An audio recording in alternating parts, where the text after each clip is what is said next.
वज़ीर-ए-आज़म नरेंद्र मोदी का अहमदाबाद हवाई अड्डे से गांधीनगर बीजेपी दफ्तर तक 10 किलोमीटर का रोड शो। पार्टी रहनुमाओं के साथ करेंगे इजलास। 1.5 लाख से ज्यादा सरपंचों के आम कन्वेंशन से किया खिताब।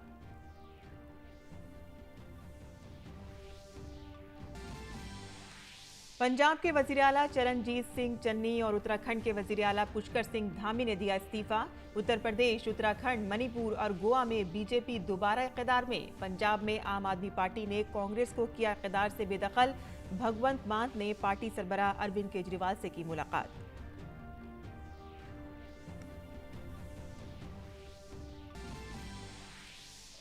सीबीएसई ने टर्म 2 के लिए हाई स्कूल और इंटरमीडिएट की डेट शीट की जारी। इम्तिहान 26 अप्रैल से होंगे मुनक़िद। कोविड के दौरान मुतासिर निसाब के पेश नज़र 2 टर्म में कराए जाएंगे इम्तिहान। मरकजी वज़ीर दाखिला अमित शाह की national crime record bureau NCRB के 37वें यौम तासीस की तक़रीबात में शिरकत। अमित शाह ने NCRB के डेटा को जराइम पर काबू पाने और अमन व सलामती की हिकमत अमली के लिए बताया अहम। C-17 ग्लोब मास्टर 213 मजीद तलबा के साथ हिंडन एयरबेस पहुंचा। एक और तैयारा 242 भारतीय तलबा को लेकर नई दिल्ली एयरपोर्ट पहुंचा। सीमी में फंसे तलबा की बाहिफाजत वापसी। पोलैंड में ऑपरेशन गंगा आखिरी मरहले में। वजीर खारजा ने रोमानिया, स्लोवाकिया, हंगरी समेत पोलैंड का अदा किया शुक्रिया।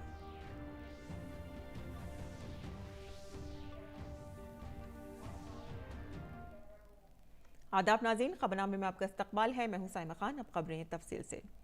वज़ीर-ए-आज़म नरेंद्र मोदी 1.5 लाख से ज्यादा सरपंचों के आम कन्वेंशन से खिताब कर रहे हैं। गुजरात में 3 सतही पंचायती राज फ्रेमवर्क में 33 जिला पंचायतें, 248 तालुका पंचायत और 14,500 ग्राम पंचायतें हैं। रियासत के पंचायती राज इदारों के 3 सतह के 1 लाख से ज्यादा नुमाइंदे गुजरात पंचायत महासम्मेलन अपनो गांव अपनो गौरव में शरीक हो रहे हैं। गुजरात दौरे के दूसरे दिन वज़ीर-ए-आज़म कल नेशनल डिफेंस यूनिवर्सिटी की नई इमारत कौम के नाम वक्फ करेंगे। अहमदाबाद हवाई अड्डे पर वज़ीर-ए-आज़म नरेंद्र मोदी का पुरतपा इस्तकबाल किया गया। वज़ीर-ए-आज़म नरेंद्र मोदी ने अहमदाबाद हवाई अड्डे से गांधीनगर में बीजेपी के रियासती हेडक्वार्टर की तक 10 किलोमीटर तवील रोड शो किया। रोड शो के दौरान लाखों लोगों ने रास्ते में वज़ीर-ए-आज़म मोदी का इस्तकबाल किया, जबकि वज़ीर-ए-आज़म ने हाथ हिलाकर और लोगों से मुबारकबाद कबूल की।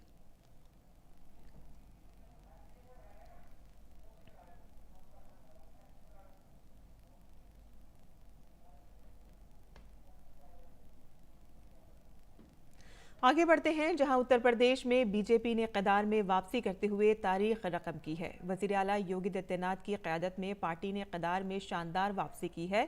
हिज़्ब इख्तिलाफ के सारे हरबे नाकाम हो गए हैं और माहिरीन के नुस्खे भी जो हैं वो गलत साबित हुए हैं। बीजेपी इत्तेहाद ने कल 273 सीटें हासिल की हैं और अकेले 255 सीटों पर कमल खिला है। बीजेपी के वोट फीसद में तकरीबन 2% का इजाफा हुआ है। बीजेपी को 41% से ज्यादा वोट मिले हैं। 2017 में बीजेपी को 39% वोट मिले थे। हालांकि योगी हुकूमत के कई वुज़रा को शिकस्त का सामना करना पड़ा है। वहीं रियासत में अहम ओपोजिशन पार्टी को 111 सीटें हासिल हुई हैं।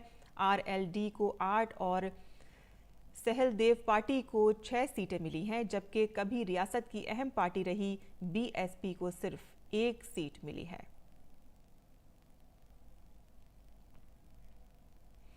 बीजेपी रहनुमा दुष्यंत गौतम ने रियासत में मिली कामयाबी को तारीखी करार दिया है। राज्यों में हम पुनः जीत कर आए हैं और 2 राज्य तो ऐतिहासिक राज्य हैं जहां जैसे उत्तराखंड में कभी भी कोई रिपीट नहीं करता है। एक बार कांग्रेस, एक बार बीजेपी होती है। वहां हमने नया कीर्तिमान स्थापित किया है। वहीं हमने उत्तर प्रदेश के अंदर 37 वर्ष बाद कोई मुख्यमंत्री रिपीट हो रहा है। उससे पहले भी कोई मुख्यमंत्री रिपीट हुआ तो वो एक्सीडेंटल था, किसी कारण से होगा, लेकिन अपने कामों के दम पर अगर कोई रिपीट हुआ तो योगी जी रिपीट हुए। मरकजी वजीर और अपना दल लीडर अनुप्रिया पटेल ने कहा कि ये बीजेपी, अपना दल और निषाद पार्टी की मुश्तरका कोशिश थी और एक मुश्तरका कामयाबी है। NDA दूसरी बार उत्तर प्रदेश में वापस आई है। हम पहले से बेहतर काम करेंगे। साझा प्रयास था अपना दल भाजपा और निषाद पार्टी का और एक साझी सफलता है और बहुत ही ज़बरदस्त सफलता है। उत्तर प्रदेश के अंदर NDA की दूसरी बार वापसी हुई है एक और अवसर मिला है उत्तर प्रदेश की जनता के लिए और आम मतदाता के कल्याण के लिए कुछ काम करने का, उनकी सेवा करने का। और हम पहले से भी बेहतर काम करेंगे, क्योंकि इस दूसरे मैंडेट के साथ हमारे ऊपर अब और भी ज़्यादा अपेक्षाओं का भार है और भी ज़्यादा हमसे उम्मीदें हैं। बीएसपी सुप्रीमो मायावती ने रद्द-ए-अमल जाहिर करते हुए कहा है कि नताइज बीएसपी को तवक्कात के खिलाफ आए हैं। उन्होंने पार्टी कारकुनों से घबराने की नहीं बल्कि पार्टी के साथ मजबूती से रहने की अपील की है। कल यूपी विधानसभा चुनाव के बीएसपी की उम्मीद के विपरीत जो नतीजे आए हैं, तो उससे घबराकर व निराश होकर पार्टी के लोगों को कतई भी टूटना नहीं है, बल्कि उसके सही कारणों को समझकर व उनसे बहुत कुछ सबक सीखकर अब हमें अपनी पार्टी व मूवमेंट को फिर से आगे बढ़ाना है। समाजवादी पार्टी के सरबराह अखिलेश यादव ने इंतखाबी नताइज के बाद पहली मर्तबा रद्द-ए-अमल जाहिर किया है। अपने ट्वीट में अखिलेश यादव ने कहा है कि हमारी सीटों में 2.5 गुना और वोट फीसद 1.5 गुना बढ़ाने के लिए उत्तर प्रदेश के अवाम का तहे दिल से शुक्रिया। हमने दिखा दिया है कि बीजेपी की सीटें कम हो सकती हैं। बीजेपी का ये जवाल जारी रहेगा। आधी से ज़्यादा उन्हें और हम दो दौर हो चुके हैं, बाकी कुछ दिनों में हो जाएंगे। अवामी मफाद की जद्दोजहद कामयाब होगी। उत्तराखंड के वजीर आला पुष्कर सिंह धामी ने आज देहरादून में वाक़े राजभवन जाकर governor lieutenant general Gurmeet Singh को अपना इस्तीफा सौंप दिया है। इस दौरान काबीनी वजीर सत्यपाल महाराज, अरविंद पांडे, गणेश जोशी मौजूद थे। गवर्नर ने धामी से कहा है कि वो अगले वजीर आला बनने तक अपने ओहदे पर बरकरार रहें। नया जनादेश मिल गया है और इस कालखंड का जो काम था वो कालखंड पूरा हुआ है, तो मैंने महामहिम राज्यपाल जी को अपने समेत पूरे मंत्रिमंडल का इस्तीफा दे दिया है।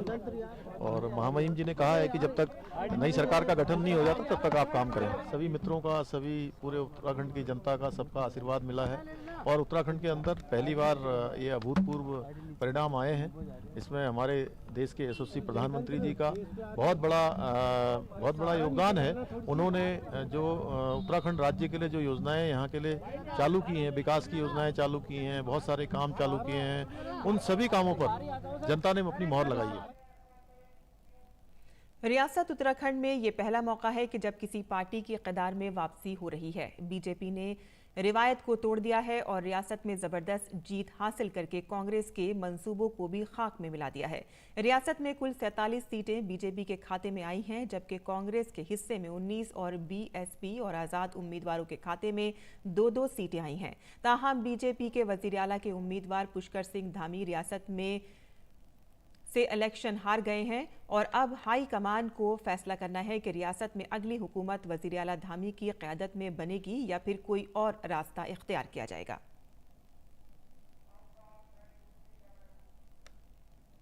उत्तराखंड में बीजेपी के रियासती सदर मदन कौशिक ने 5वीं बार यहां पर सीट हासिल कर ली है और आज देहरादून में पार्टी दफ्तर में साबिक वज़ीर आला त्रिवेंद्र सिंह रावत समेत दीगर लीडरों ने मदन कौशिक का इस्तकबाल किया। मदन कौशिक ने उत्तराखंड में ज़बरदस्त जीत के लिए अवाम का शुक्रिया अदा किया। साथ ही वज़ीर आला के सवाल पर उन्होंने कहा कि पुष्कर सिंह धामी ने इतने कम वक्त में अच्छा काम किया है और लेजिस्लेचर पार्टी मीटिंग में पार्टी की आला क़यादत फैसला करेगी कि अगला वज़ीर आला कौन होगा। पहले तो प्रदेश की जनता को बधाई, शुभकामनाएं, जिन्होंने एक बड़ा प्रचंड बहुमत भारतीय जनता पार्टी को दिया है। आदरणीय मोदी जी के प्रति विश्वास व्यक्त किया है और आगे मिल बैठकर तय करेंगे क्या करना है। उन्होंने दिल जीता है जनता का, इतने कार्यकाल में उन्होंने जनता का दिल जीता है और बड़े अच्छे निर्णय लिए हैं। तो मैं समझता हूँ कि राजनीति में, लोकतंत्र में इस प्रकार के जो निर्णय होते हैं कभी कभी, वो निर्णय भी कहीं ना कहीं जो एक इतना बड़ा उन्होंने जनता के बीच में रहकर कार्य किया उसको याद दिलाते हैं। पंजाब के वज़ीर आला और कांग्रेस लीडर चरणजीत सिंह चन्नी ने जुमे को अपने ओहदे से इस्तीफा दे दिया। उन्होंने अपना इस्तीफा गवर्नर बनवारी लाल पुरोहित को सौंप दिया है। ताहम गवर्नर ने उन पर जोर दिया है कि वो नई हुकूमत के क़याम तक कारगुजार वज़ीर आला के ओहदे पर फाइज रहें।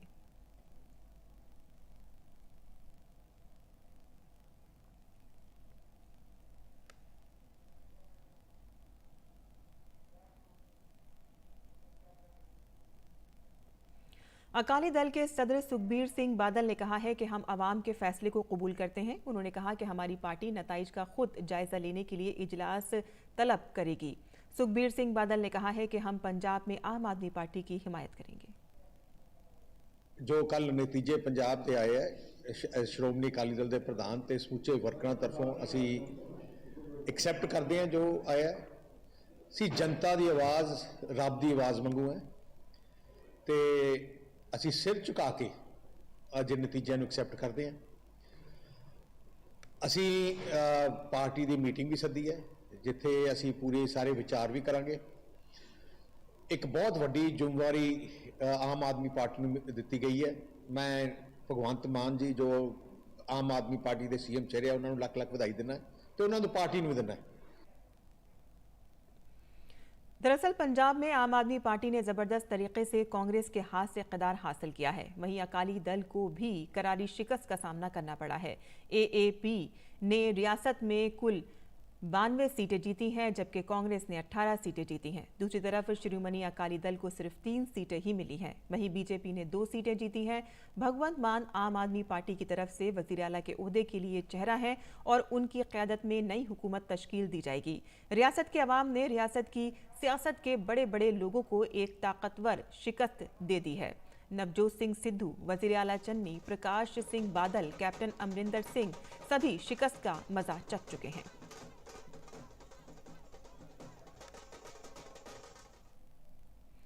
दिल्ली म्यूनिसिपल कॉरपोरेशन इंतखाबात की तारीखों पर दिल्ली की हुक्मरान आम आदमी पार्टी और बीजेपी के दरमियान एक नई जंग शुरू हो गई है। आप के सरबराह अरविंद केजरीवाल ने इंतखाबात के इल्तवा और तीनों कॉरपोरेशनों के इंतजाम को इंतखाबात को मनसूख करने की कोशिश करार दिया। केजरीवाल ने इन इल्जामात पर बीजेपी लीडर और मरकजी वजीर मीनाक्षी लेखी ने कहा कि क्या म्यूनिसिपल कॉरपोरेशन के बगैर कोई शहर जिंदा रह सकता है। साथ ही उन्होंने कहा है कि बल्दियाती इदारों को बजट का सिर्फ 7 से 8% जो म्यूनिसिपल कॉरपोरेशन को दिया जा रहा है, इसमें भी गड़बड़ी हो रही है। वैधानिक संस्थाओं पर इस तरीके की तोहमत लगाना शोभा नहीं देता और मैं केजरीवाल जी से सिर्फ 2 प्रश्न पूछना चाहती हूँ। पहला तो ये कि वो बताएं कि म्यूनिसिपल कॉरपोरेशन के बिना क्या कोई शहर जिंदा रह सकता है, जो कि लगातार म्यूनिसिपल कॉरपोरेशंस को ख़त्म करने की, उनकी ताकत हटाने की प्रक्रिया इन्होंने शुरू कर रखी है। दूसरा, 2012 में जब ये चुनकर आए थे तो इन्होंने एक वायदा किया था जो कि झूठा साबित हुआ कि जब ये चुने जाएंगे तो ये लोकल बॉडीज़ को 20% जो है अपने बजट का हिस्सा देंगे, लेकिन 7 से 8% बजट का हिस्सा जो म्यूनिसिपैलिटीज़ को दिया जा रहा है उसमें भी गफलत की जा रही है, वो भी पूरा नहीं दिया जा रहा। मरकजी वज़ीर दाखिला अमित शाह ने मरकजी कानून नाफिज करने वाली एजेंसियों को CCTNS से जोड़ने की हिदायत दी है। CCTNS यानी कि crime and criminal tracking network and system के तहत मुजरिमों को जल्द पकड़ने के लिए मुल्क के तमाम थानों को एक ही नेटवर्क से जोड़ा गया है। नेशनल क्राइम रिकॉर्ड ब्यूरो के 37वें यौम तासीस तकरीब के मौके पर वज़ीर दाखिला ने CBI, NIA और नारकोटिक्स कंट्रोल ब्यूरो जैसी एजेंसियों को भी CCTNS से जोड़ने के लिए इक़दाम करने की हिदायत दी है। CCTNS पर सारे देश के लगभग 99% पुलिस स्टेशन 16,390 पुलिस स्टेशन जुड़ चुके हैं। आपका ही प्रोजेक्ट है, गृह सचिव जी का ही प्रोजेक्ट है, परंतु केंद्रीय एजेंसियां इसके अंदर नहीं जुड़ी हैं। ना CBI जुड़ी है, ना नारकोटिक्स कंट्रोल ब्यूरो जुड़ा है, ना NIA जुड़ी है। सबका अपना अपना महत्व है, महत्व होना चाहिए, मगर FIR और FIR की वर्णन में क्या है, क्या गोपनीयता है, तो सार्वजनिक हो चुका है, वो क्यों रजिस्टर नहीं होता है। हमारा आग्रह होना चाहिए गृह मंत्रालय का कि सभी भारत सरकार की एजेंसियां CCTNS को कुछ ही दिनों के अंदर ज्वाइन करें। और मरकजी वज़ीर दाखिला अमित शाह ने आज नई दिल्ली में नेशनल क्राइम रिकॉर्ड ब्यूरो के 37वें यौम तासीस की तकरीबात में शिरकत की। इस मौके पर उन्होंने NCRB के एहलकारों को पुलिस मेडल से नवाजा। इसके अलावा दीगर मरकजी पुलिस फोर्स के शहीद पुलिस एहलकारों के अहल खाना को भी नवाजा गया। इस मौके पर वज़ीर दाखिला ने पुलिस एहलकारों की तरबियत से मुतालिक सिट्रेन मोबाइल ऐप का आगाज़ किया। इसके अलावा अमित शाह ने CCTNS हैकाथन और साइबर चैलेंजेस 2022 का भी इफ्तिताह किया। इस मौके पर मरकजी वज़ीर दाखिला अमित शाह ने कहा कि आने वाले वक्तों में क्राइम की रोकथाम में NCRB डेटा की इफादियत को बढ़ाने की कोशिश की जानी चाहिए। इसके लिए रियासती पुलिस फोर्सेस के साथ राब्ता बढ़ाना चाहिए। क्राइम कंट्रोल के लिए एक जगह पे क्राइम का डेटा उपलब्ध होना, उसका विश्लेषण करना, विश्लेषण के बाद विभागीकरण करना और वो क्राइम के कंट्रोल के लिए अलग अलग तरीके से रणनीति बनाना। ये करे बगैर कोई अंधेरे में काम नहीं कर सकता है। रणनीति तभी बनती है जब हमारे सामने जो चैलेंजेस हैं उसका एक विश्लेषण किया हुआ तथ्य हमारे सामने उपस्थित हो। रणनीति तभी बनती है कि चैलेंजेस को मिट करने के लिए हमारे पास जो संसाधन उपलब्ध हो, इसकी हमें जानकारी हो। राष्ट्रीय युवा संसद महोत्सव 2022 के शुरुका से आज पार्लियामेंट के सेंट्रल हॉल में लोकसभा के स्पीकर ओम बिरला और मरकजी वजीर अनुराग सिंह ठाकुर ने खिताब किया। NYPF का तीसरा इवेंट 14 फरवरी 2022 को जिलाई सतह पर वर्चुअल मोड के जरिए शुरू किया गया। 23 से 27 फरवरी 2022 तक मुल्क भर से 2,44,000 से ज्यादा नौजवानों ने वर्चुअल मोड के जरिए रियासती यूथ पार्लियामेंट के बाद डिस्ट्रिक्ट यूथ पार्लियामेंट्स में हिस्सा लिया। रियासतों और मरकज के जेर इंतजाम इलाकों के 37 फातेहीन को पार्लियामेंट के सेंट्रल हॉल में नौजवानों के उमूर और खेल के वजीर ममलिकत और दीगर मोअज़्ज़िज़ीन के सामने हाजिर होने और बोलने का मौका मिलता है। इस मौके पर लोकसभा के स्पीकर ने कहा कि आज ख़वातीन जिंदगी के हर शोबे में अहम किरदार अदा कर रही हैं। ये पुरस्कार हम सबको नई प्रेरणा देता है,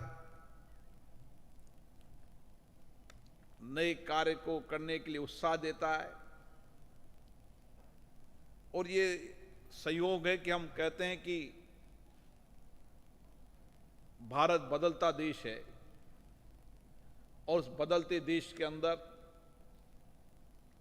महिलाओं का, युवा महिलाओं का बहुत बड़ा योगदान है। आज मुझे हर क्षेत्र में दिखता है। मरकजी वजीर अनुराग सिंह ठाकुर ने भी राष्ट्रीय युवा संसद महोत्सव की इख्तितामी तकरीब से खिताब किया और सभी शुरका को मुबारकबाद पेश की। सभी युवाओं के लिए ये यादगारी क्षण भी रहेंगे, इतिहास का हिस्सा भी हैं, लेकिन मेरा व्यक्तिगत रूप से मानना है अभी तो आपकी यहाँ से शुरुआत होगी। ये तो शुरुआत का प्लेटफॉर्म है, अभी तो लंबा रास्ता आपको चलना है। और मैं कल भी देख रहा था कि आपने शानदार यहाँ पर भाषण भी दिए। Central board of secondary education ने टर्म 2 के इम्तिहान के लिए 10वीं और 12वीं की डेट शीट जारी कर दी है। CBSE 10वीं के इम्तिहानात 26 अप्रैल से जबकि 24 मई तक होंगे, वहीं 12वीं के इम्तिहानात 26 अप्रैल से 15 जून तक मुनक़िद होंगे। 10वीं और 12वीं के इम्तिहानात एक ही शिफ्ट में लिए जाएंगे और दोनों इम्तिहानात सुबह 10:30 बजे से दोपहर 12 बजे तक ख़त्म होंगे। कुछ इम्तिहानात 10:30 से 12:30 तक भी होंगे। CBSE टर्म 2 का इम्तिहान बकिया 50% निसाब के लिए लिया जाएगा। सवालिया पर्चे में सब्जेक्टों और ऑब्जेक्टिव्स दोनों किस्म के सवालात होंगे। इम्तिहान में 2 घंटे का वक्त दिया जाएगा। और कोविड-19 की वजह से वबा और कोविड प्रोटोकॉल के पेश नज़र ट्रेनों के जरिए मुसाफिरों की आमदोरफ्त के लिए स्टैंडर्ड ऑपरेटिंग प्रोटोकॉल SOP जारी किया गया था, जिसमें कंबलों और ट्रेनों के अंदर की अशिया पर पाबंदी लगाई गई थी। अब रेलवे ने फौरी तौर से आयत पाबंदियों को वापस लेने का फैसला किया है और ये अशिया इसी तरह से दस्तयाब होंगी जिस तरह से कोविड से पहले की मुद्दत में दस्तयाब कराई जाती थी। रेलवे कमेटी ने गैर तकनीकी मकबूल जुमरों के उम्मीदवारों के मसाइल का हल निकाल दिया है। गैर तकनीकी मकबूल जुमरों CEN यकुम जनवरी 2019 में दूसरे मरहले के कंप्यूटर पर मबनी टेस्ट CBT के लिए पे स्केल लेवल के मुताबिक 20 गुना उम्मीदवारों का इंतखाब किया जाएगा। अप्रैल 2022 के पहले हफ्ते तक सभी पे स्केल लेवल के तरमीम शुदा नताइज का ऐलान किया जाएगा। RRC यकुम जनवरी 2019 लेवल 1 के लिए एक मरहले का इम्तिहान मुनक़िद किया जाएगा। और ऑपरेशन गंगा के तहत एक और तैयारा आज हिंडन पहुंचा है। जंगज़दा यूक्रेन से भारतीयों को लेकर पोलैंड जाने वाला C-17 तैयारा हिंडन एयरबेस पर उतरा है। इस परवाज के जरिए 213 भारतीय तलबा को वतन वापस लाया गया। बिजली और सनत के वजीर ममलिकत कृष्णपाल ने तलबा का हिंडन पहुंचने पर खैर मकदम किया।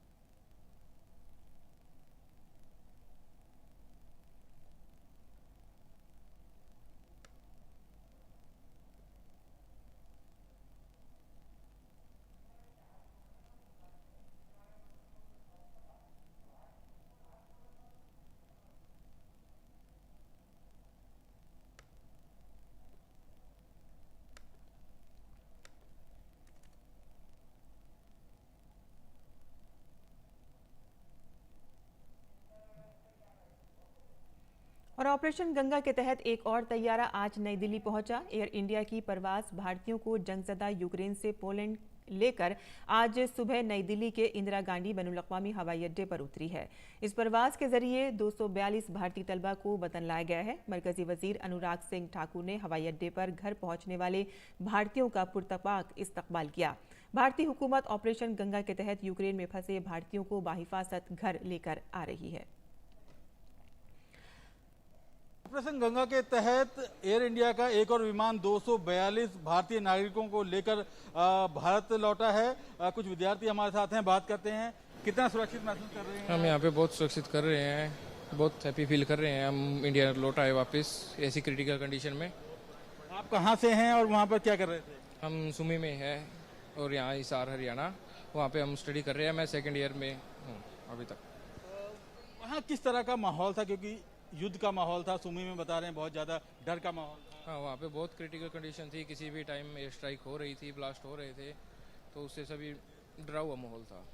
इंडियन एम्बेसी और गवर्नमेंट के बहुत थैंकफुल है जिन्होंने हमारी इतनी मतलब सब कुछ इंडियन गवर्नमेंट और एम्बेसी ने किया है, क्योंकि हमारे हाथ में कुछ नहीं था वहाँ से क्लियरली निकलने के लिए, और इंडियन एम्बेसी की मदद से हम यहाँ पे निकल पड़े। हमें काफ़ी सार्थक लगा। उसमें जैसे गवर्नमेंट ने बहुत हेल्प की हमें, वहाँ से एक सेफ एरिया तक ले जाना बहुत ज़्यादा मुश्किल टास्क था ये, जहाँ क्योंकि हर जगह सीज फायर को लेकिन ब्रेक भी किया जा रहा था, एक बार कैंसिल भी हमारी इस चक्कर में, तो इसलिए बहुत ज़्यादा सेफ रूट से निकाला गया। और फिर उस तरह से देख रेख भी की, खाना प्रोवाइड करना टाइम टू टाइम, और फिर ले जाना, फिर यहाँ तक पहुँचाना बहुत ज़्यादा हेल्पफुल था। सर, अपने देश पहुँच करके तो घर जैसा फील हो रहा है, और वहाँ पर पूरे डर में थे। ये नहीं पता कभी कौन सी बम हमारी बिल्डिंग पे गिरेगा या कहाँ पे गिरेगा। गोलियाँ सुनाई देती थी, स्नाइपर्स को देखा, पहली बार चीज़ें एक्सपीरियंस कर रहे थे, तो सर खतरनाक तो था ही। भारत सरकार ने ऑपरेशन गंगा चलाया खास तौर पर, क्योंकि आप सुमी में थे, बहुत अलग माहौल था। बिल्कुल सर, ऑपरेशन गंगा चलाया जो बहुत सक्सेसफुल ऑपरेशन था सरकार की तरफ से, पर हमारे लिए प्रॉब्लम ये रही कि हम रशियन बॉर्डर पर थे और सभी को ट्रैवल करना था वेस्ट की तरफ और हम ईस्ट में थे, तो सबसे ज़्यादा अफेक्टेड एरिया में होने की वजह से हम लेट भी हुए। लेकिन सरकार ने, एम्बेसी ने, सभी संस्थाओं ने मिलकर के काम किया और हम लोगों को सेफली एक ग्रीन कॉरिडोर के द्वारा निकालने का काम किया। ये विद्यार्थी काफ़ी खुश हैं, खुद इसलिए हैं क्योंकि अब ये सुरक्षित तौर पर अपने देश लौट आए हैं, क्योंकि जिस तरह से सुमी में माहौल था उसको देखते हुए ये कहीं ना कहीं मन में इनका डर था। लेकिन भारत सरकार ने जो ऑपरेशन गंगा चलाया हुआ है उसको लेकर ये काफ़ी उसका धन्यवाद भी कर रहे हैं। कैमरामैन शुभम शर्मा के साथ गिरीश निशाना, DD न्यूज, दिल्ली। और जंगज़दा यूक्रेन के मुतासरीन ने यूक्रेन और रोमानिया की सरहद पर पनाह ली हुई है। सरहद पर कायम पनाह गुज़ी कैंप में छोटे बच्चों के साथ बड़ी तादाद में ख़वातीन भी मौजूद हैं। हमारे नुमाइंदे अभिषेक सिंह ने यूक्रेन और रोमानिया की सरहद पर सूरत हाल का जायजा लिया। किसी भी जंग का क्या परिणाम होता है वो शायद बॉर्डर पर आकर ही देखने को मिलता है। कई तस्वीरें तो ऐसी हैं इन मासूम बच्चों को, जिन्हें आप इन तस्वीरों में देख सकते हैं, लेकिन इन्हें शब्दों में बयां नहीं किया जा सकता। शायद ये वो तस्वीरें हैं जिन मासूमों को पता भी नहीं है कि वो किस कारण से यहाँ पर पहुँचे हैं। क्या ऐसी वजह रही जिसके कारण उन्हें अपने घर परिवार को से दूर, हजारों किलोमीटर दूर आकर के रिफ्यूजी की तरह जिंदगी बिताना पड़ रहा है।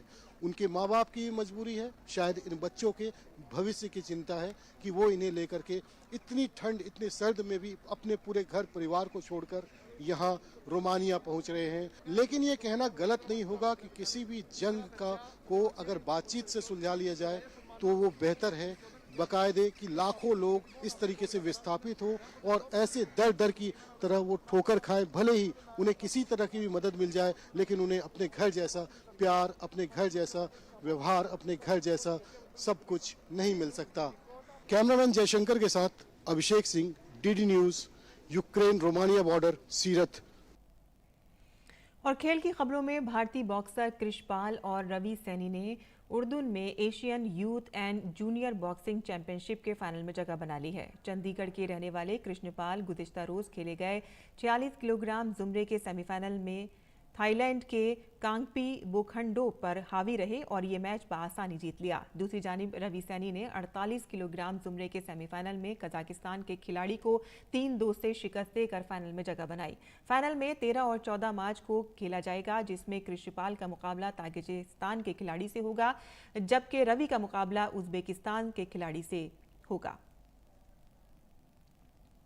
और इसी के साथ ही हमारा खबरनामा यहीं खत्म पसीर होता है। हमारी पूरी टीम को दें इजाजत।